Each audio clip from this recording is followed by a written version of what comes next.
According to scientists, something as simple and accessible as playing the classic video game Tetris may help reduce the frequency of traumatic flashbacks like the ones that come with post-traumatic stress disorder.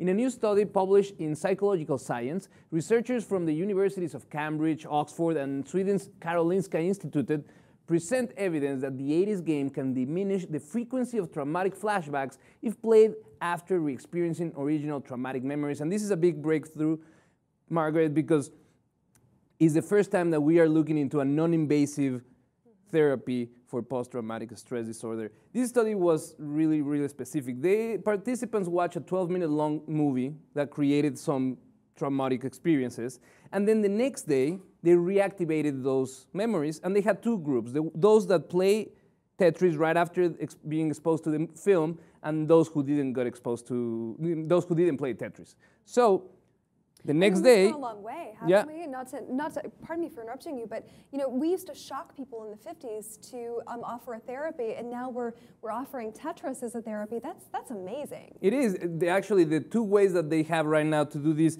is something called memory reconsolidation, and they say that the way the brain creates memories happens in the 5-6 hours right after the event. So there's two ways this investigation, this discovery could help. First, in case of the soldiers, they project down the road, if they do more research and this proves consistent, that some of the soldiers, when they come back from the battlefield, they will have a mandatory session of a game like Tetris to help in this process before the actual memory sits in. And how it works is that these spatial games make the brain compete in resources for those mechanisms that create the scenic, sensory, and traumatic memories. So what the principle of this discovery is that this double feed, if the brain is doing two actions with the same resources in the brain, it interferes with both of them, giving chance for doctors to kind of break away and remove those traumatic experiences. Well, these spatial visual games, like Minecraft, for example,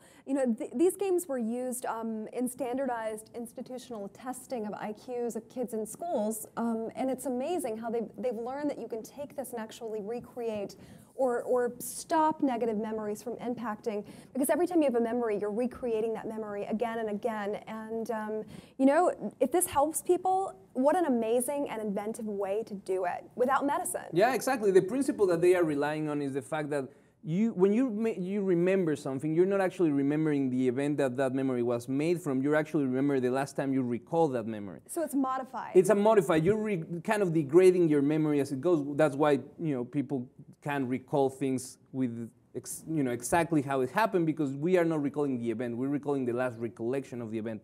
Based on that principle, they go into that process where the brain is malleable, and they go in and they change. So far, the other ways that they've done it in the past is with a drug, and the problem with that drug is that it creates a nerve damage. So they haven't figured out if it's effective enough to the risk that it poses for the one who is taking it. And the other one, like you mentioned, is still giving electrical currents in the brain after reviving these memories. That's the key issue, is they have to revive the trauma for it to be malleable at that moment and then intervene in that moment, which is really, really surprising. But it gives a lot of hope for the future, because that way we can move away from intrusive therapies and start actually preventing, because also the part that really interests me is that idea that maybe the soldiers or those who already know that or that they're going to develop it. Right. Those who are on the battlefield right now, that will see some things that will stay with them and create intrusive memories down the road, they could get back and just spend a certain amount of time playing Tetris or any spatial game,